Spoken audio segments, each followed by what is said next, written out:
9 ans. Un intervalle qui peut sembler long pour certains, presque une éternité pour d'autres, mais pour Céline Dion, ces 9 années ont été un territoire fragile, oscillant entre la survie et la reconstruction. Depuis la disparition de René Angélil, son mari, son manager, son premier amour et, comme elle le disait toujours, sa moitié, la chanteuse québécoise vivait dans une solitude émotionnelle presque sacrée. Elle ne rejetait pas l'amour, mais elle ne s'autorisait pas à y penser. Pour Céline, aimer de nouveau aurait presque semblé trahir celui qui avait façonné sa vie artistique et personnelle. Pourtant, 18 années après leur rencontre, après un mariage qui avait fasciné le monde entier, après un deuil vécu sous l'œil bienveillant mais incessant du public, quelque chose s'est déplacé dans son cœur. Quand René est décédé le 14 janvier 2016, rien n'a immédiatement changé autour de Céline. La grande maison de Las Vegas restait la même, les couloirs, les photos, le parfum des fleurs, la lumière filtrant à travers les rideaux lourds,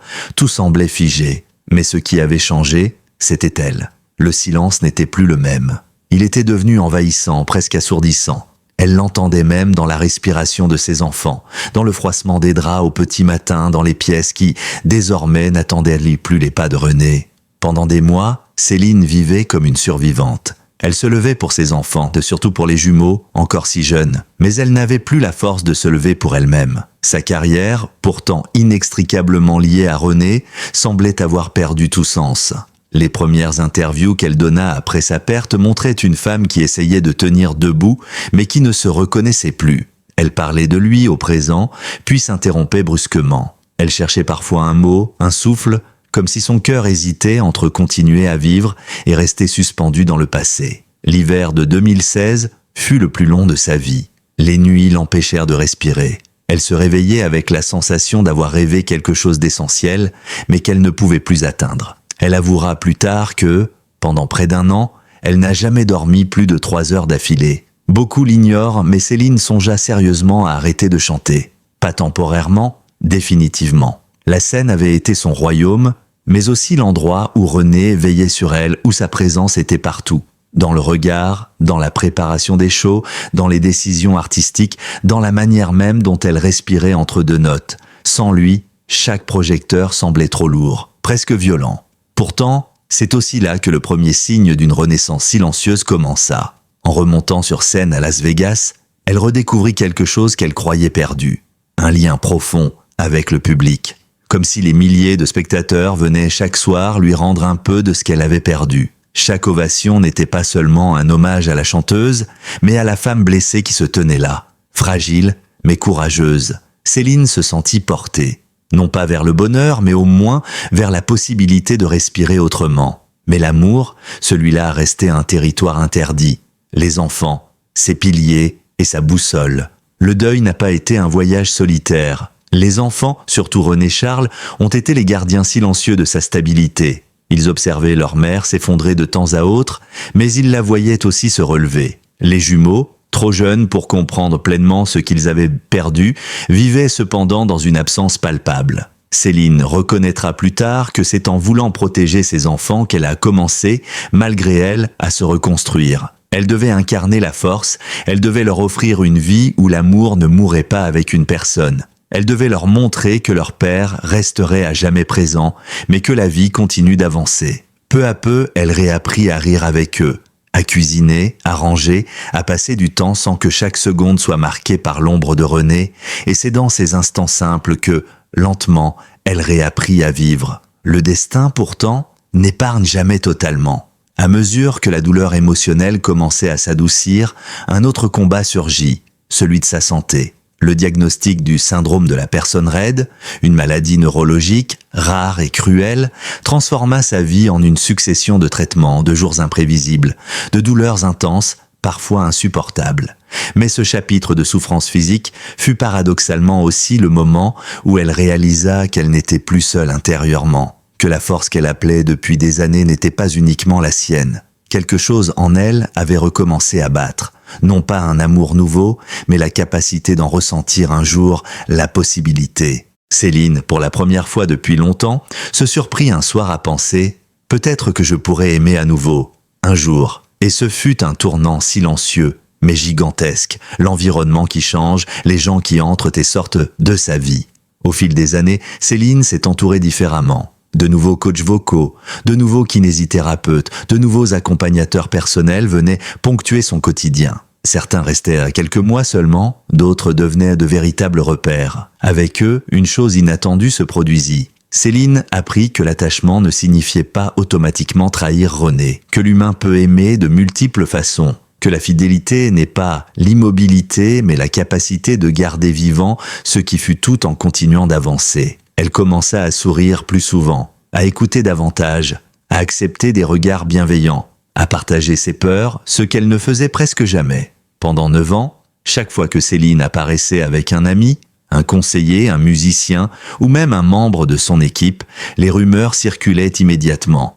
Elle a retrouvé l'amour, elle est prête pour quelqu'un d'autre, elle a tourné la page. Mais jamais, pas une seule fois, elle n'a réagi à ces spéculations, non par mépris, mais par pudeur. L'amour, pour elle, n'était pas un dossier public. Il était un sanctuaire. Tant qu'elle ne se sentait pas prête, pas même une possibilité ne devait franchir la barrière de son cœur. Mais à partir de la 8e année, quelque chose changea. Elle parla un peu différemment de la vie, du futur. Elle utilisa des phrases qu'elle n'avait jamais prononcées auparavant. « Je me sens plus légère. Je recommence à croire en la joie. Je veux encore vivre des choses belles. » Et pour la première fois que ses proches comprirent, Céline était prête, non pas à aimer quelqu'un déjà, mais à laisser entrer l'idée même d'un amour possible. C'est alors que tout devient intéressant. Les grandes histoires d'amour ne naissent pas toujours dans la fulgurance. Parfois, elles naissent dans la douceur, la confiance, la répétition des choses simples.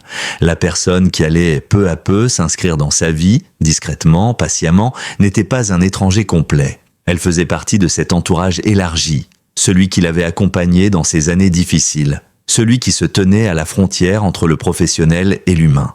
Il ne s'agissait pas d'un coup de théâtre, mais d'une présence qui devint, de jour en jour, plus naturelle. Une conversation un peu plus longue que les autres, un message pour prendre de ses nouvelles, un regard rassurant quand la douleur physique devenait insupportable. Une capacité rare de la faire sourire sans qu'elle ait à se forcer. Céline ne s'en rendit pas compte immédiatement, mais c'est dans ces échanges modestes que son cœur recommença à bouger. Si l'on devait identifier un moment précis, ce serait une soirée d'automne, alors qu'elle revenait d'une séance de rééducation éprouvante. Épuisée, elle s'assit dans la cuisine, là où elle partageait autrefois des moments avec René. Elle sentit la douleur de sa maladie, mais aussi, fait nouveau, une autre sensation, une chaleur intérieure, quelque chose de doux, presque déroutant. Ce soir-là, elle comprit qu'elle n'était plus seulement une veuve essayant de survivre.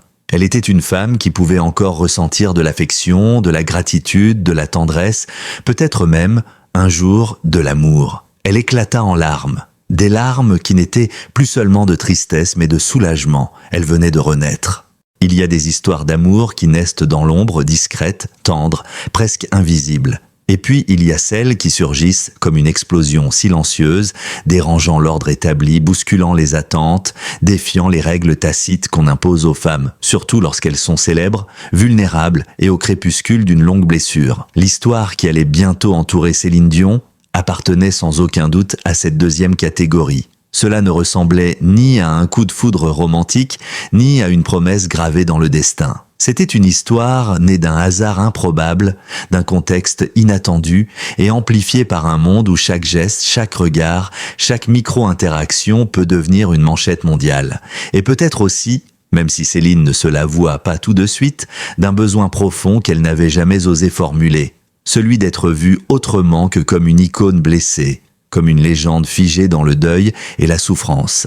Elle avait passé 9 ans à survivre, à porter la mémoire de René comme un manteau sacré, mais lourd. Il était temps, sans doute, de respirer différemment. Tout commença lors d'un gala caritatif à Los Angeles, un événement auquel Céline n'avait accepté d'assister qu'après des semaines d'hésitation. Elle se sentait encore fragile, parfois incertaine dans ses mouvements à cause de sa maladie.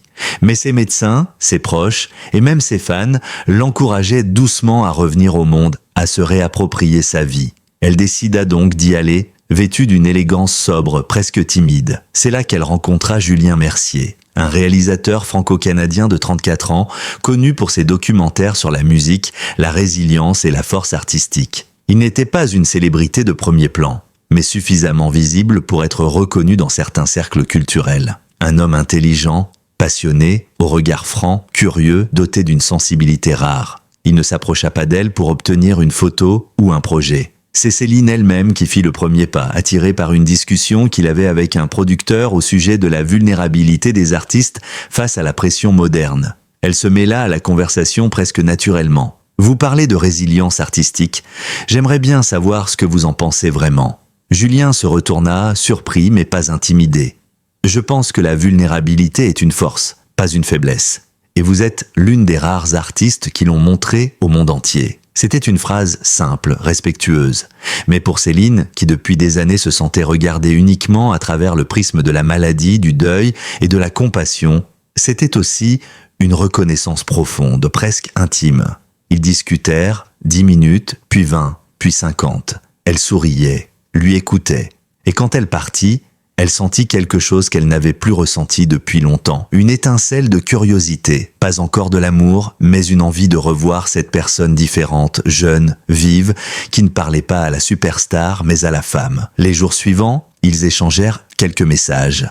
Rien de compromettant, rien que l'on ne puisse qualifier de purement amical. Ils parlaient cinéma, musique, créativité, et parfois même silence. Julien avait cette manière rare d'écrire sans chercher à impressionner. Il ne forçait rien, il la laissait respirer entre les mots. Pour Céline, habituée aux projecteurs, aux attentes, aux milliers de personnes qui veulent quelque chose d'elle, cela ressemblait à une oasis. Ils se revirent à Montréal, puis à New York, dans des endroits discrets, toujours entourés d'autres personnes. Mais comme souvent avec les célébrités mondiales, il suffit d'un cliché, d'une rumeur anonyme, d'un souffle trop fort pour que tout s'emballe. Un soir de mars, un paparazzi photographia Céline en train de rire de manière éclatante à une terrasse new-yorkaise, avec Julien assis à côté d'elle. La photo fit le tour du monde en quelques heures. Les titres tombèrent les uns après les autres. Céline Dion en couple avec un réalisateur de 34 ans, un nouvel amour 9 ans après René, les fans divisés. Céline retrouve le sourire, grâce à un homme beaucoup plus jeune. Les réactions furent intenses, immédiates. Les réseaux sociaux explosèrent. Certains se réjouissaient. Elle mérite d'être heureuse, René voudrait qu'elle avance. D'autres étaient outrés, voire blessants. Elle profite d'un jeune homme, c'est trop tôt, c'est irrespectueux envers René. Pour Céline, qui avait passé sa vie entière sous contrôle, cette vague médiatique arriva comme une tempête inattendue. Elle ne savait pas encore si ses sentiments pour Julien étaient des réels ou simplement le reflet d'un moment de douceur dans une vie rude. Mais elle comprit immédiatement que le monde avait décidé à sa place. Cette relation, même si elle n'existait pas encore, serait jugée, scrutée, disséquée. À la différence de nombreux admirateurs fascinés ou opportunistes, Julien ne cherchait pas la lumière. Il avait construit sa carrière dans des domaines de niche, loin des tapis rouges. Et soudain le voilà catapulté au centre de l'attention mondiale, simplement parce qu'il avait partagé un café avec une femme qu'il admirait profondément. Il aurait pu s'enfuir, couper le contact, se protéger derrière un silence prudent. Mais il ne le fit pas. Au contraire, il envoya à Céline un message simple, presque banal. « Je suis désolé pour le bruit autour de la photo. Si vous voulez qu'on arrête de se voir, je comprendrai. Mais sachez que j'ai beaucoup aimé parler avec vous. Et ça ne dépend pas des caméras. » Cette phrase eut l'effet d'un baume sur le cœur de Céline. Elle avait rencontré tant de gens qui disparaissaient dès que la pression montait. Lui non. Il restait là, calme, stable, respectueux. Et surtout, il ne la mettait devant aucune obligation. Pour la première fois depuis longtemps, elle se sentit libre. Malgré l'affection naissante, Céline se retrouva face à un dilemme profond. D'un côté, son cœur recommençait à s'ouvrir très doucement. De l'autre, la fidélité à René restait une pierre lourde dans sa mémoire. Elle se demanda si elle avait le droit d'aimer à nouveau, si elle trahirait son passé, si ses enfants comprendraient, si Julien pourrait supporter son quotidien fait de traitements, de douleurs imprévisibles, de jours où elle ne pouvait même pas se lever. Elle confia à un proche: « Et si je rêvais juste d'une illusion, si je cherchais quelqu'un pour remplir un vide, pas pour construire quelque chose ?» Mais une autre question, encore plus difficile, vint hanter ses nuits. Et si j'avais simplement peur d'être heureuse?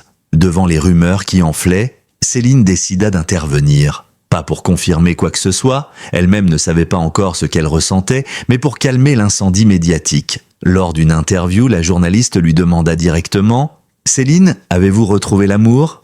Il y eut un silence. Puis elle répondit avec une sincérité bouleversante: « Je n'ai pas retrouvé l'amour, mais j'ai retrouvé la possibilité de sourire avec quelqu'un. Et parfois, c'est déjà beaucoup. » Cette phrase fit couler encore plus d'encre. Certains y virent une confirmation voilée. D'autres y lurent la détresse d'une femme qui essayait de se reconstruire sous le poids du regard mondial. Mais une chose était sûre, Céline venait de reconnaître publiquement que quelque chose, même fragile, même incertain, était né dans sa vie. Et cela changeait tout. Paradoxalement, les critiques ne firent pas fuir Julien. Au contraire, elles renforcèrent sa détermination à être présent sans envahir. Il apprit à composer avec l'univers de Céline. La discrétion, la prudence, les rendez-vous soigneusement organisés, l'importance des enfants, les jours où elle ne pouvait pas parler à cause de la douleur. Il devint une présence stable, rassurante. Il savait écouter, il savait se taire, il savait attendre. Pour Céline, qui avait vécu une relation fusionnelle avec René pendant des décennies, cette nouvelle dynamique était déroutante mais apaisante. Ce n'était pas un amour qui brûlait, mais un amour qui réchauffait. Un amour sans pression, sans promesse imposée, sans contrat invisible. Et dans ce calme, une certitude s'imposa doucement. Elle n'était plus seule.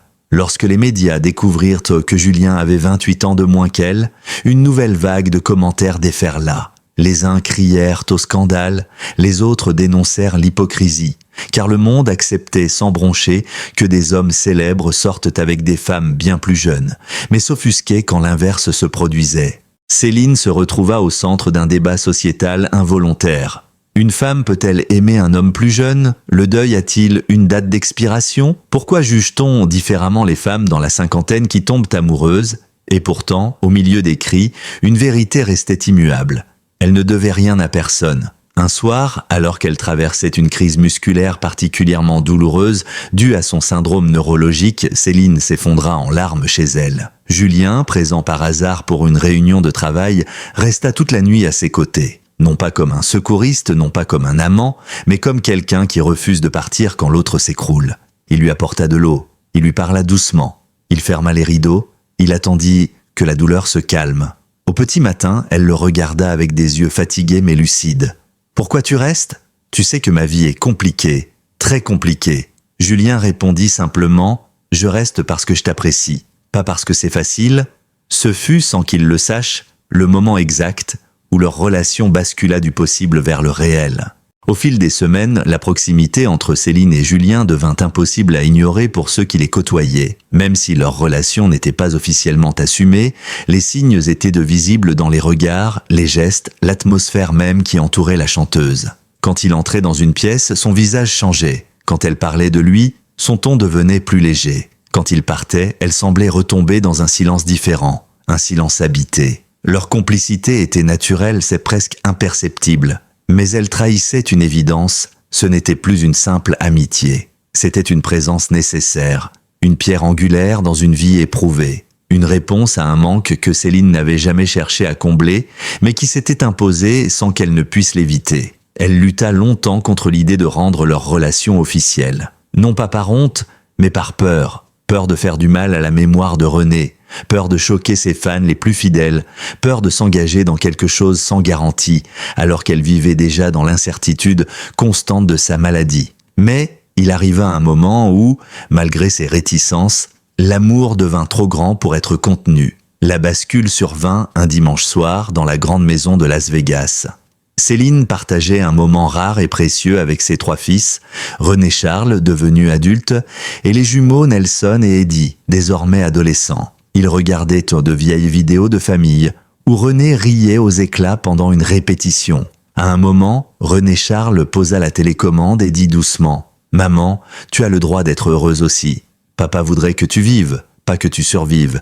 Et on voit bien que Julien te fait du bien. » Les jumeaux acquiescèrent timidement. Céline resta silencieuse, bouleversée. Elle n'avait jamais voulu imposer quoi que ce soit à ses enfants. Elle avait peur qu'ils pensent qu'elle effaçait leur père. Mais les entendre dire cela, de manière si mature, si sincère, brisa quelque chose en elle, la culpabilité. Non seulement ils comprenaient, mais en réalité, ils attendaient qu'elle avance. Ce fut, dans le secret d'un salon familial, le premier feu vert, le plus important. Quelques semaines plus tard, Céline accepta de se rendre à un événement culturel à Montréal. Julien était également invité en tant que réalisateur invité d'honneur. Ils avaient convenu à l'avance de ne pas arriver ensemble, de ne pas poser ensemble, de ne pas donner matière à interprétation. Mais lorsque, au cours de la soirée, Céline eut une légère perte d'équilibre due à une contraction musculaire imprévisible, c'est Julien qui l'aida spontanément en posant délicatement sa main dans son dos pour la stabiliser. Ce geste, simple, protecteur, humain,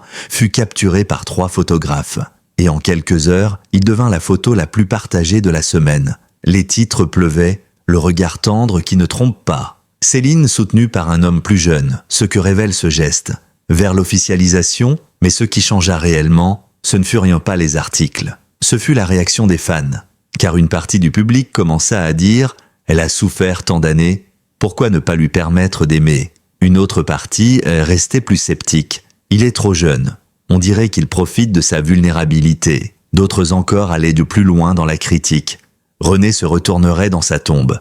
Céline, qui lisait rarement les médias, entendit cependant l'écho de ses jugements.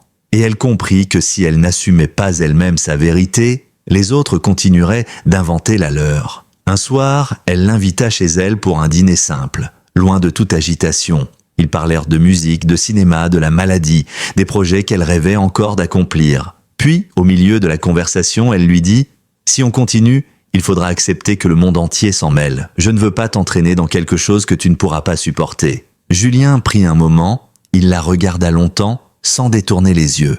Puis il répondit « Je préfère vivre une histoire difficile avec toi que vivre une vie facile sans toi. » Céline sentit une décharge émotionnelle traverser son corps. C'était la phrase qu'elle attendait sans oser l'espérer. La preuve que cet homme ne voulait ni sa notoriété, ni sa fortune, ni son prestige. Il voulait elle, avec sa fragilité, avec ses jours sombres, avec ses brillances et ses tremblements. Ce soir-là, ils prirent une décision silencieuse. Ils étaient ensemble, officiellement ensemble. Même si le monde ne le savait pas encore, plutôt que de laisser les tabloïds dicter leur histoire, Céline décida qu'elle parlerait elle-même, directement, honnêtement, comme elle l'avait toujours fait lorsqu'il s'agissait des moments importants de sa vie. Elle choisit une interview exclusive, calmement préparée, sans effet de manche. La journaliste lui demanda, avec la prudence requise, « Céline, y a-t-il quelqu'un dans votre vie ?» Elle respira profondément. Puis elle dit, d'une voix assurée, « Oui, je vois quelqu'un, c'est un homme extraordinaire. Je ne sais pas où cette histoire nous mènera, mais je sais qu'elle m'apporte de la joie. Et après tout ce que j'ai traversé, je crois que j'ai le droit d'être heureuse. » Le monde entier s'arrêta un instant. Céline venait de confirmer ce que tout le monde soupçonnait. Sans détour, sans excuse, sans détourner le regard de son propre bonheur. Dans les minutes qui suivirent, les hashtags explosèrent. Les journaux ouvrirent des éditions spéciales. Les fans pleuraient, riaient, débattaient, mais surtout, un fait devint clair, Céline venait de reprendre le contrôle de sa vie. La réaction internationale, applaudissements, colère, mais surtout fascination. Comme prévu, les réactions furent contrastées. Les messages de soutien, des millions de personnes à travers le monde écrivirent « Bravo Céline, tu le mérites. René restera toujours dans ton cœur. » Mais la vie continue. Une femme a le droit d'aimer, quel que soit son âge. Les critiques dures et injustes, elle se laisse manipuler. Il ne l'aime pas, il aime son nom. C'est trop tôt après René. Une femme de cet âge ne devrait pas être avec un jeune homme. Les débats sociétaux, le deuil a-t-il une limite chronologique? Une femme célèbre peut-elle aimer un homme plus jeune sans être jugée? Pourquoi l'inverse ne choque jamais autant? La vie personnelle de Céline devenait un miroir des contradictions profondes de la société. Mais au milieu du bruit, une chose restait indéniable, elle n'était plus seule, et elle ne s'en excusait plus. Quelques semaines après l'annonce, Céline décida de passer quelques jours à Paris pour consulter un spécialiste concernant sa maladie. Julien l'accompagna discrètement. Ils se promenèrent au petit matin dans des rues vides, masquées, anonymes. Pour la première fois depuis des années, elle se sentit presque comme une femme ordinaire. Un soir, alors qu'ils longèrent la Seine, il lui prit la main. Elle ne recula pas. Elle serra la sienne. Un geste simple, mais qui scella publiquement et symboliquement une relation que le monde tentait d'interpréter depuis des mois. Un passant les reconnut et prit une photo. Mais cette fois, Céline n'eut pas peur. Cette fois, elle sourit. Céline Dion, après 9 années de silence, de deuil, de douleur et de combat, prit enfin la décision la plus importante de sa vie, celle d'aimer encore. Elle ne savait pas combien de temps l'histoire durerait. Elle ne savait pas si sa santé lui permettrait de vivre pleinement cette relation. Elle ne savait pas si le public finirait par accepter ce nouvel amour, mais elle savait une chose essentielle. L'amour ne remplace pas. il ajoute. Et son cœur, après tant d'années brisées, battait enfin d'une nouvelle manière. La vie de Céline Dion, telle qu'elle se déroule aujourd'hui, n'est pas une histoire d'amour classique, mais plutôt un parcours humain semé d'embûches. Pendant des années, elle a porté le fardeau de la douleur, de la perte, des responsabilités et d'une maladie rare qui aurait pu accabler n'importe qui. Mais dans ces ténèbres profondes, elle a trouvé une nouvelle lumière, une lumière qui n'a pas effacé l'image de René, mais qui l'a au contraire accompagnée, réchauffée, et lui a rappelé que le cœur humain possède une capacité infinie à guérir, à aimer, à renaître. Cette nouvelle histoire n'est pas une trahison. Ce n'est pas une rupture avec son passé, c'est la continuation d'une vie qui refuse de s'éteindre. Par son courage discret, Céline Dion nous montre qu'il n'y a pas de moment idéal pour retrouver l'amour. Il y a des moments où le cœur, malgré ses cicatrices, se remet à battre. Et parfois, ce simple changement de rythme suffit à sauver une âme. Ce n'est pas seulement la chanteuse qui renaît, mais la femme, la mère, l'être humain. Elle ne cherche plus à plaire au monde. Elle aspire à vivre authentiquement, simplement. Et dans cette authenticité, elle inspire des millions de personnes qui, comme elle, vivent avec la perte, la maladie ou une douleur qu'elles n'osent exprimer. Oui, Céline Dion a retrouvé l'amour 9 ans après la mort de René. Mais surtout, elle s'est retrouvée, sa force, sa tendresse, sa liberté et sa capacité à rêver. Son histoire nous rappelle à chacun que la vie n'est pas toujours immobile. Elle avance, elle fait mal, elle est imprévisible, elle recommence. Et parfois, quand on s'y attend le moins, elle offre une seconde chance. Une chance fragile, précieuse, imprévisible, mais si belle.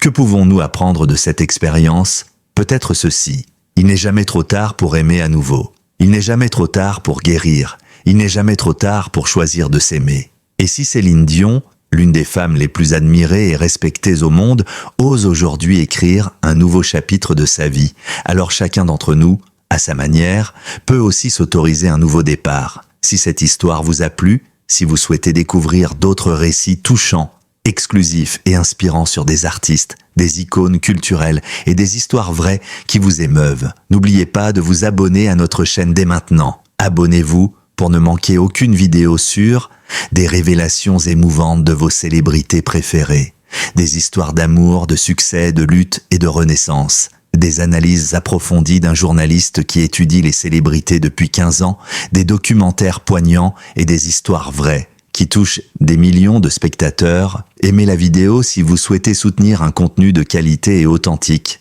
Laissez un commentaire pour partager vos impressions sur l'histoire de Céline. Que pensez-vous de son nouvel amour? Partagez cette vidéo avec vos amis pour diffuser le message.